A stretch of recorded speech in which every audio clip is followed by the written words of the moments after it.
नमस्कार जी, मैं पंकज चटर्जी, आप सबका भाई, मित्र, किसी का अनुज, किसी भी या किसी भी तरीके से आपके साथ मैं रिश्तों से जुड़ा हुआ हूँ। अपने विचारों को साझा करने के लिए आपके सामने प्रस्तुत हुआ हूँ। यदि हमारे विचार आपको उचित लगे हों तो उसको शेयर कीजिएगा, कमेंट सेक्शन में अपने कमेंट ज़रूर कीजिएगा ताकि अन्य मुद्दों पर भी मैं आपके समक्ष उन मुद्दों के साथ प्रस्तुत हो सकूं। ये अंधभक्त कभी देशभक्त नहीं हो सकते हैं। ये अंधभक्त मात्र गुलाम हैं। गुलाम इसलिए कि ये अपने आका को खुश रखने के लिए जो करेंगे ये सिर्फ अपने आका को खुश रखने के लिए करेंगे। जिस बात से इनके आका खुश होते हैं ये वही काम करेंगे। आप यकीन ना मानिए तो किसी भी अंधभक्त से आप पूछ कर देखो, एक बेरोजगारी का सवाल पूछ के देखो कि देश में बढ़ती हुई बेरोजगारी पर इस सरकार ने क्या किया, तो मौन हो जाएंगे। हिंदू मुस्लिम, भारत पाकिस्तान, मस्जिद मंदिर, 3 तलाक, इस पर बात करने लगेंगे। किसी से पूछिए कि देश में महंगाई चरम सीमा पे 2014 के पश्चात से जाती जा रही है, किसी भी अंधभक्त से पूछ के देखिए, या तो मौन रहेंगे और या फिर राम मंदिर की बात करने लगेंगे, या फिर कश्मीर में धारा 370 35 से इसकी बात करने लगेंगे। किसी से पूछिए ये गैस, डीजल, पेट्रोल जिसको सरकार ने जीडीपी मान लिया है, ये जीडीपी माने गैस, डीजल, पेट्रोल की कीमतें लगातार बढ़ती जा रही है। कोरोना काल तो चलिए बहाना है, लेकिन कोरोना काल में भी $63 प्रति बैरल है और 2008 में $165 प्रति बैरल था। तब पेट्रोल की कीमत 40 रुपए थी। 40 रुपए, जी हाँ, 40 रुपए पेट्रोल की कीमत थी।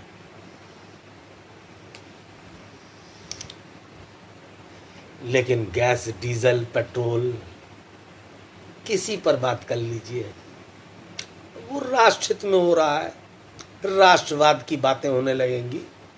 लेकिन वो पैसा किस राष्ट्रवाद में खर्चा किया जा रहा है? जमीनी हकीकत पर भारतीय जनता पार्टी 2014 के बाद से कितने एम्स बनवा पाई, कितने मेडिकल कॉलेज बनवा पाई? एक भी धरातल पर नहीं है। काम चल रहा है, घोषणाएं, उद्घाटन तमाम किए जा चुके हैं। गिनती और आंकड़े की बाजीगरी में इनका कोई सानी नहीं है। आप आंकड़े देखोगे तो कहोगे अरे 7 सालों में 25 एम्स, 110 मेडिकल कॉलेज। लेकिन साहब धरातल पर जाकर वहां तहकीकात कीजिए, 25 की न्यू नहीं खुदी होगी, लेकिन शिलालेख लग गया होगा। काम चालू होगा, काम जरूर चालू होगा, लेकिन 2023 में साहब, क्योंकि 2024 में चुनाव होना है। इसी तरीके से आप इनमें से किसी से बात कीजिए कि ये कोरोना काल का 2020 से जो समय चालू हुआ, एक त्रासदी के समान कोरोना आया। तब जनवरी में WHO कह रहा है कोरोना से सावधान। भारत में कोरोना की लहर से काफी नुकसान पहुंचने की संभावना है। भारत को कोरोना की लहर से नुकसान हो सकता है,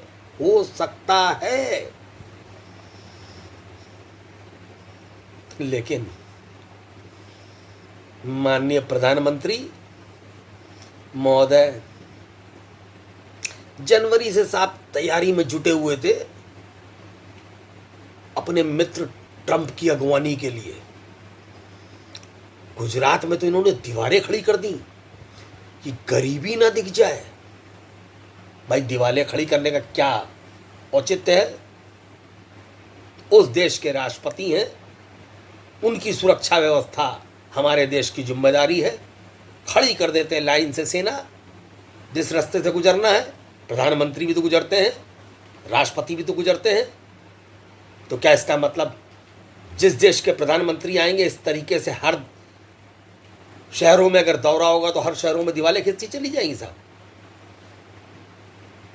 कहां तक ढाकेंगे? इस तरह तो पूरा देश छुपा देंगे क्या? सच्चाई क्यों नहीं दिखाना चाहते? क्योंकि सच बहुत कड़वा होता है। सच दिखाना की ताकत नहीं है। पहले प्रधानमंत्री हैं नरेंद्र मोदी जी, पहले प्रधानमंत्री 1947 आज़ादी के बाद से पहले प्रधानमंत्री जिन्होंने 7 वर्षों में कोई भी एक लाइव प्रेस कॉन्फ्रेंस नहीं की है। हाँ, मन की बातें लाइव करते हैं साहब। हमारे प्रधानमंत्री को बड़ा शौक है अपने मन की बातें करने का, लेकिन हमारे प्रधानमंत्री को दूसरे एक आम जनता के मन की बात सुनने का शौक नहीं है। जो 2013-2014 में सभाओं में जोर जोर से ललकार कर कहते थे, क्या भारत का प्रधानमंत्री ऐसा मौनी होना चाहिए जो भारत की जनता की बात ना सुन सके? प्रधानमंत्री तो वो होना चाहिए जिस तक कि एक देश का नागरिक भी पहुंचकर अपनी बात कह सके। प्रधानमंत्री में मर्म होना चाहिए जो देश की जनता की बात को समझ सके। 6 महीने बीत चुके हैं किसान आंदोलन के, 6 महीने। प्रधानमंत्री कहते हैं मैं एक फोन कॉल की दूरी पर हूं। कौन से फोन कॉल की दूरी पर है? क्यों है दूरी पर? क्या किसान पाकिस्तान से आए, या बांग्लादेश से आए, या चीन से आए, अफ्रीका से आए, अमेरिका से आए? कहाँ के हैं किसान? अफगानिस्तान के हैं? आतंकवादी हैं? किसान वही किसान हैं जो अपना हक आपसे मांग रहे हैं। वो मेहनत करते हैं अपनी जमीन पर, नुकसान होता है सहते हैं, आत्महत्या करते हैं। जो कर्ज के बोझ के तले दब जाते हैं, कर्ज नहीं चुका पाते हैं, शर्मसार होके, क्योंकि इतने खुदगर्ज होते हैं, वो आत्महत्या करना मंजूर समझते हैं। लेकिन हमारे प्रधानमंत्री जी को कोई भी शिकवा नहीं है साहब। पश्चिम बंगाल का चुनाव था, डेली सुबेरे चले आते थे शाम को आते थे, रैलियां करते थे, बड़ी बड़ी जनसभाएं करते थे, गदगद होते थे देख के, अरे वाह क्या भीड़ है। तब कोरोना की दूसरी लहर दस्तक दे चुकी थी। भारत में फिर से पुनः कोरोना की दूसरी लहर ने त्राही त्राही करना प्रारंभ कर दिया था। ये वही प्रधानमंत्री महोदय नरेंद्र मोदी जी हैं जो वहां जाकर भीड़ को देख के गदगद होते थे कि मैंने ऐसी भीड़ कभी जनसभा में नहीं देखी। मेरा हृदय बाग बाग हो गया। शाम को आके यहां पे उपदेश देते थे कि 2 गज की दूरी और मास्क है जरूरी। और किसी एक रैली में एक भी रैली में माननीय प्रधानमंत्री महोदय ने मास्क नहीं लगाया। किसी रैली में मास्क पर पाबंदी नहीं की, सोशल डिस्टेंसिंग पर पाबंदी नहीं की कि सोशल डिस्टेंसिंग होना जरूरी है, मास्क होना जरूरी है। अरे साहब, साड़ियाँ बांट सकते थे, टोपियाँ बांट सकते थे, छाते बांट सकते थे, हैं? रैलियों को लाने के लिए करोड़ों रुपया बांट सकते थे, लेकिन मास्क नहीं बांट सकते थे।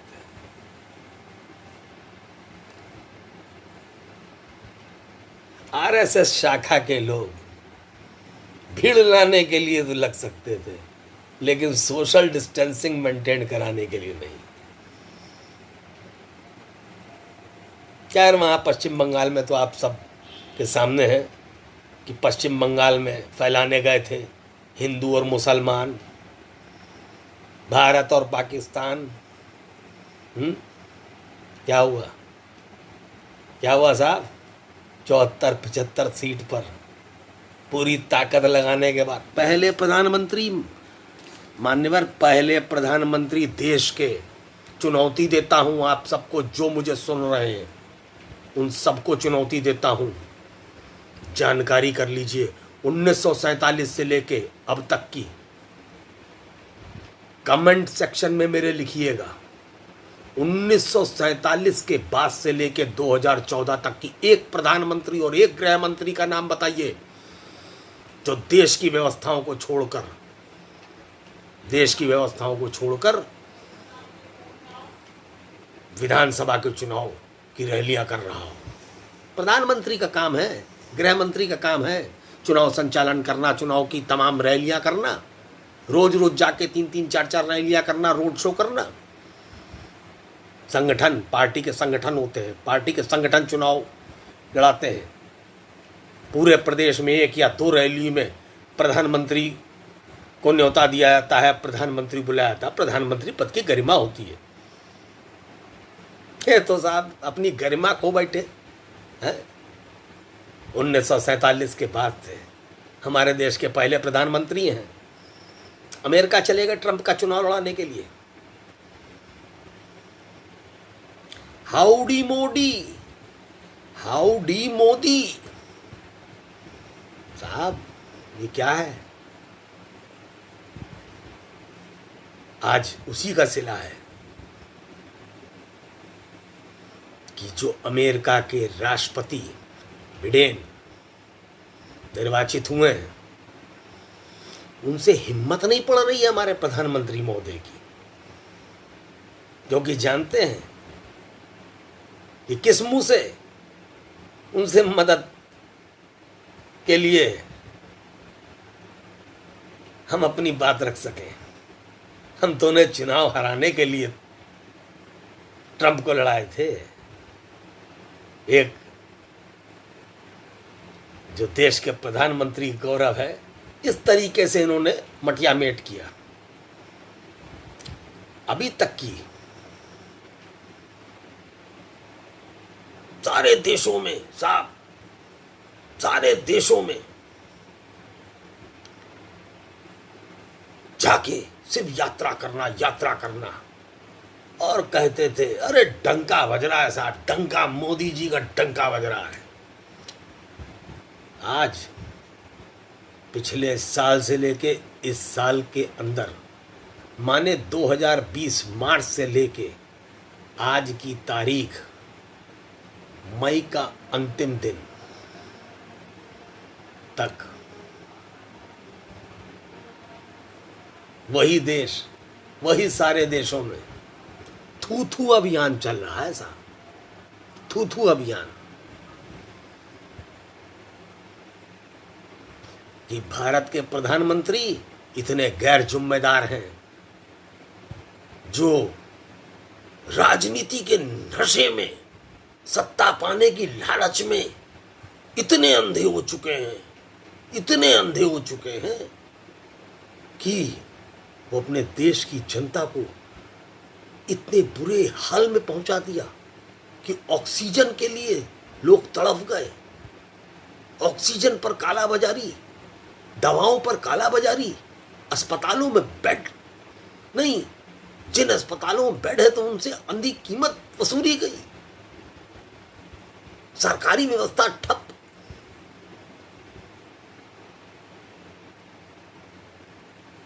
एम्बुलेंस वाले शोषण कर रहे हैं, रेमडेसिविर इंजेक्शन की कालाबाजारी, जीवन रक्षक दवाओं की कालाबाजारी। क्या है? अंकुश नहीं है। क्यों? क्योंकि इन्हें सत्ता चाहिए, इन्हें देश की व्यवस्था से कोई मतलब नहीं है। अरे छलावा रग रग में है साहब, रग रग में।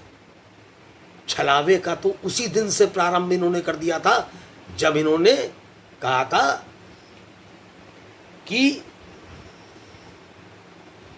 काला धन आएगा। काला धन तो नहीं आया साहब, कहा था काला धन आएगा, और एक एक के खाते में 15-15 लाख रुपए पहुंचेंगे। ना 9 मन तेल होगा, ना राधा नाचेगी। और साहब अपने देश का धन, हमारे देश के ही नागरिक जो लुटेरे थे, जिन पर सरकार की महाकृपा थी, वो लूट के दूध विदेश चले गए, वो अब तक की नहीं आ पाए। चल रही है कार्रवाई, चल रही है, 2023 में तेजी लाएगी। काला धन वालों की लिस्ट भी 2023 में देखिएगा, लिस्ट जोर मारेगी। ये है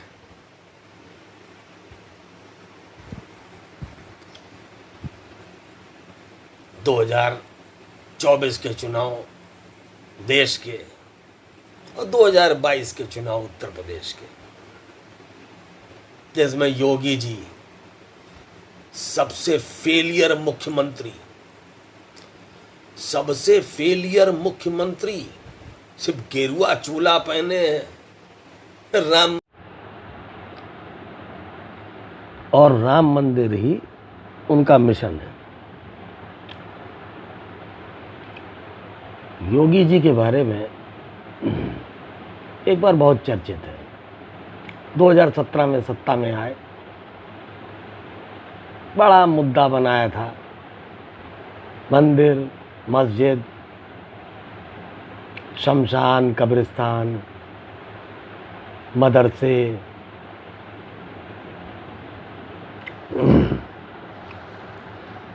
हज यात्रा,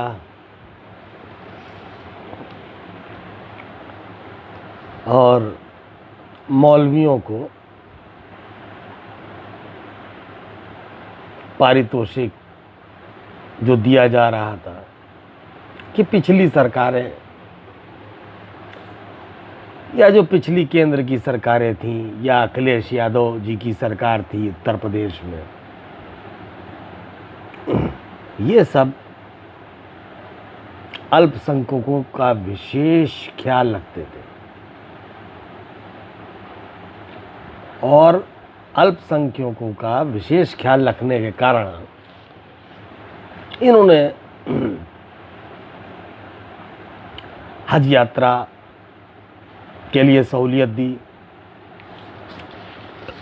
हज यात्रा करने वालों को वीजे की सहूलियत, किराए की सहूलियत, मदरसों में अनुदान, मस्जिदों के कल्याण और निर्माण के लिए अनुदान, कब्रिस्तानों के निर्माण और उनके उत्थान के लिए अनुदान, मौलवियों को मासिक वेतन। अरे भाई 2017 में योगी जी आपकी सरकार आई, हिंदू हिंदू हिंदू हिंदूवादी विचारधारा और हिंदू जनता जो भाजपा के लिए बिल्कुल अंधभक्ति से सोचती है कि हाँ भाई भाजपा जो है हिंदुओं का कल्याण करने वाली पार्टी है, तो मैं आप सभी से एक बात पूछना चाहता हूँ। जो मंदिर मस्जिद के नाम पर चुनाव लड़के आए थे, पिछली सरकारें मस्जिदों का उत्थान करती थी, कल्याण करती थी, उनको जो है अनुदान पहुंचाया जाता था। तो आपको किसने रोका है मंदिरों का कल्याण करने में? उत्तर प्रदेश भर के जितने जीर्ण शीर्ण मंदिर हैं उनका उत्थान कीजिए, उनका निर्माण कीजिए। केंद्र में सत्ता आपकी है, प्रदेश में सत्ता आपकी है, गवर्नर आपका है, राष्ट्रपति आपका है, राज्यसभा में भी बहुमत है, करिए। वो मदरसों को अनुदान देते थे पिछली सरकार, तो आप जो हिंदू विद्यालय हैं उनका उत्थान क्यों नहीं करते? उनको अनुदान क्यों नहीं देते? कौन रोक रहा है भाई? शमशान, कब्रिस्तान,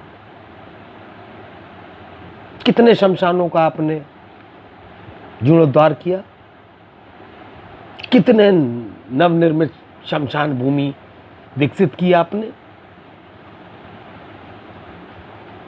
ये कोविड के समय में सब कुछ सामने आ गया।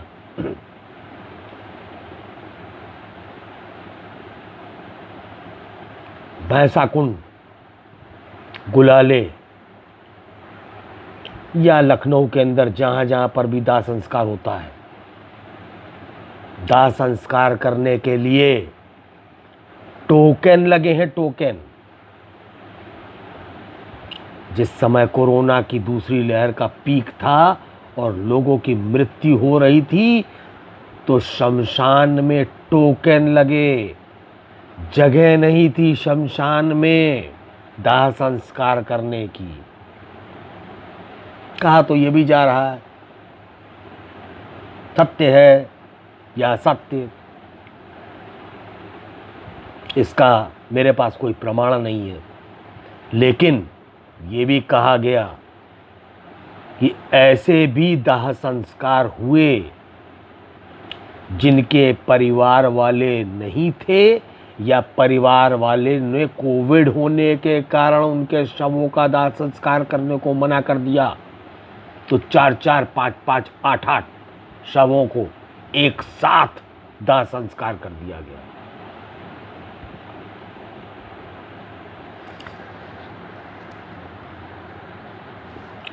हज यात्रा पे आपने खूब कटाक्ष किया। हर रैली, हर सभा में आपने कहा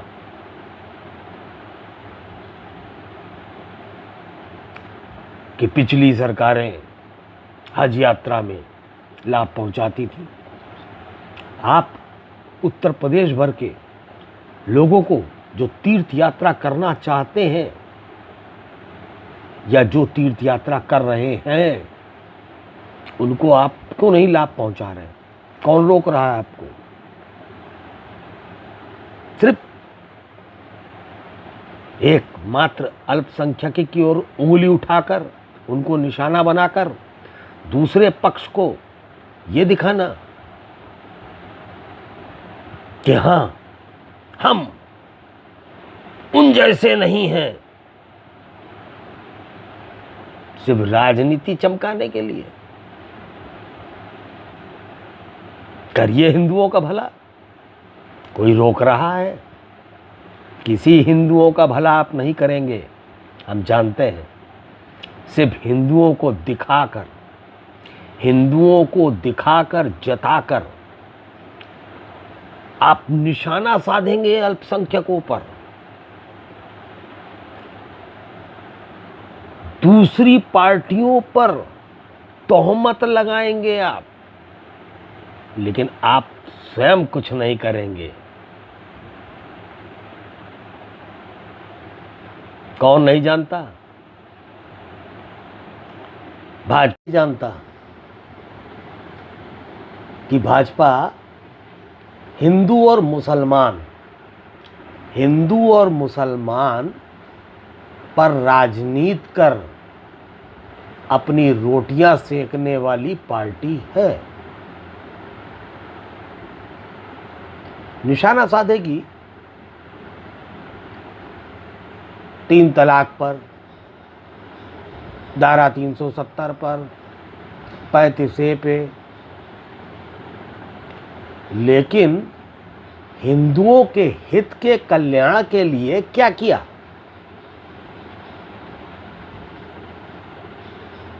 योगी जी के फरमान बड़े तगड़े तगड़े होते हैं।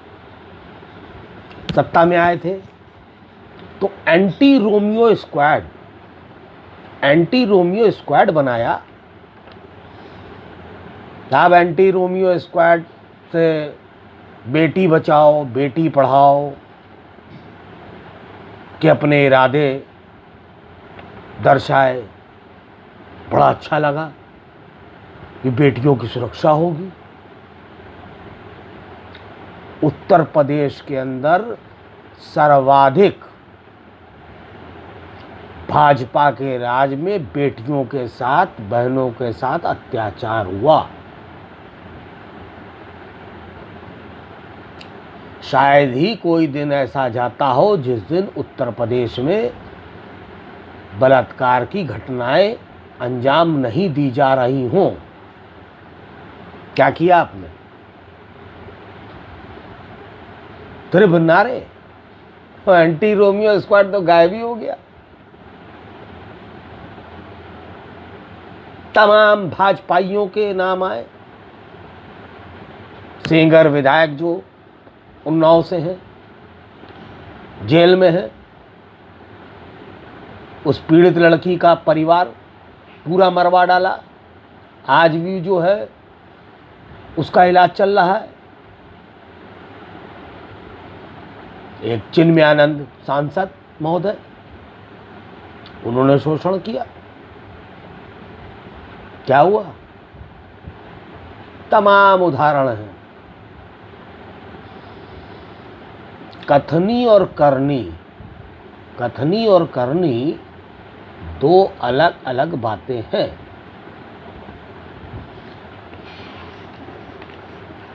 अभी लॉकडाउन में, पिछले लॉकडाउन में देख लीजिए, सारे व्यापार बंद रहे उत्तर प्रदेश में। सारे व्यापारों को बंद रखा गया। छूट किसको मिली? शराब की दुकानों को। शराब जरूरी है, शराब बिकना बहुत जरूरी है, क्योंकि शराब से जो आय है वो सरकार की होनी है। आम आदमी जो लॉकडाउन के अंदर घर के अंदर है, जिसकी रोजी रोटी सब बंद है, उसकी आय जरूरी नहीं है। ये कोरोना की दूसरी लहर में भी देख लीजिए आप। सारे व्यापार बंद। आदेश किसको हुआ? शराब की दुकानें खोली जाएंगी। किराना की दुकानें सुबह 7 बजे से 11 बजे तक की खुलने का आदेश है। बहुत ही जरूरी सामानों की दुकानें 7 बजे से 11 बजे तक खुलने का आदेश है, लेकिन शराब की दुकानें पूरा दिन खुलने का आदेश है। नाम के साहब योगी हैं, कैसे धर्मात्मा है? नशे को बढ़ावा देने वाले धर्मात्मा हैं आप। सिर्फ नशे को बढ़ावा दे रहे हैं आप। शराब बिक सकती है क्योंकि सरकारी आय जरूरी है, और लोगों के रोजगार बंद हो, लोगों की आय को नजरअंदाज आपने किया। पिछले साल से अब तक की उत्तर प्रदेश में तमाम बेरोजगार हुए हैं, और भाजपा का तो इतिहास है, इतिहास। आपके प्रधानमंत्री जी ने जो शुरुआत की है, नरेंद्र मोदी जी ने, नोटबंदी, खूब छलावा किया आपने नोटबंदी के नाम पर। नोटबंदी के नाम पर नोट बदली की। वाह साहब वाह, कैसे जनता को आपने मूर्ख बनाया। बंदी का मतलब क्या होता है? बंद होना, नोट का बंद होना, नोट का प्रचलन में आना नहीं। मुद्दा क्या था?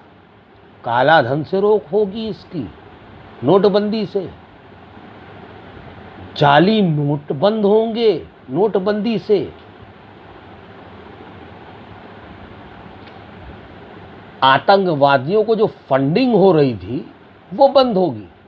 इन तीन में से कौन सी चीज बंद हुई? एक बताइए। काला धन सफेद हो गया, रिजर्व बैंक ने स्वीकार किया। 99.34% नोटबंदी के बाद भारतीय मुद्रा, पुरानी मुद्रा जो बंद की गई, वो वापसी आ गई। इसका मतलब जो देश में काला धन था वो सफेद हो गया।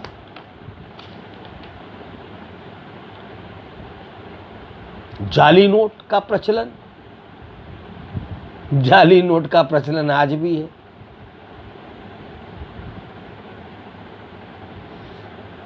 नोटबंदी के ऊपर एक पूरा वीडियो बनाऊंगा जिसके बारे में विस्तार से बताऊंगा कि किस प्रकार से नोटबंदी के नाम पर नोट बदली की गई।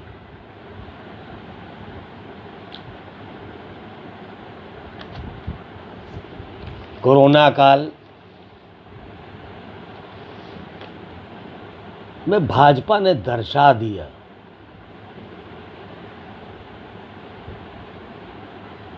कि ये फेलियर थे, फेलियर हैं और फेलियर ही रहेंगे।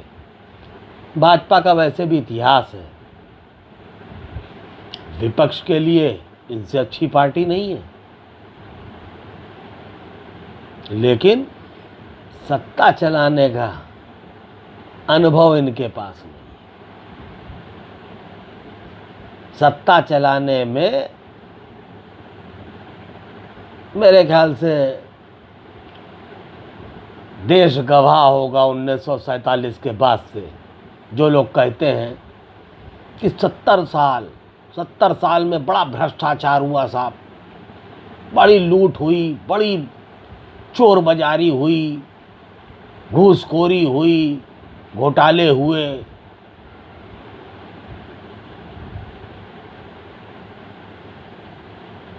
आने दीजिए, आने दीजिए परिवर्तन। इनसे ज्यादा घोटाला शायद ही किसी सरकार में हुआ हो। इनके घोटाले उजागर क्यों नहीं होते? इनके घोटाले उजागर इसलिए नहीं होते कि आज इनसे कुछ भी पूछ लीजिए, सरकार की कुनीतियों का विरोध अगर आप कीजिए तो आप राष्ट्रद्रोही हैं। आप पाकिस्तानी का आपके ऊपर, मुसलमान है तो पाकिस्तानी ISI एजेंट, का तोहमत आपके ऊपर लगाया जाएगा। और हिंदू हैं तो आप राष्ट्र विरोधी हैं, देशद्रोही हैं आप। अभी हाल ही में योगी सरकार का फैसला हुआ था कि जो भी इस कोरोना काल के अंदर विरोध करेगा उसके ऊपर रासुका जैसी कार्रवाई लगाई जाएगी। रासुका जैसी कार्रवाई उसके ऊपर की जाएगी। भला हो हाई कोर्ट का, जिसने अपने संज्ञान में लेकर योगी जी के इस फैसले पर अविलंब रोक लगाई और सचेत किया कि किसी प्रकार से सोशल मीडिया पर अगर कोई विरोध करता है तो वो उसका अधिकार है। लोकतंत्र में विरोध होना, आलोचना होना अधिकार है। विरोध कब होता है? विरोध कब होता है? जब आपकी नीतियों में दोष होगा। विरोध की चिंगारी तभी उठेगी अगर आपकी नीतियां अच्छी हैं, तो विरोध कैसे होगा? प्रबंधन देख लीजिए, प्रतिदिन झूठ। ऑक्सीजन की कमी नहीं है उत्तर प्रदेश में, ऑक्सीजन के लिए हाहाकार मचा हुआ था। दवाइयों की किसी प्रकार से किल्लत नहीं हो रही है उत्तर प्रदेश में। दवाइयों की कालाबाजारी चल रही है। एम्बुलेंस वाले लूट मचा रहे। प्राइवेट अस्पतालों वालों ने जम के लूट खसोट की। सरकारी अस्पतालों की तो व्यवस्था इतनी ज़्यादा जर्जर कि वहाँ पर व्यवस्था नहीं है। व्यवस्था है तो बेड नहीं है, बेड है तो ऑक्सीजन नहीं है, ऑक्सीजन है तो वेंटिलेटर नहीं है, और सब कुछ है तो डॉक्टर नहीं है, कर्मचारी नहीं है।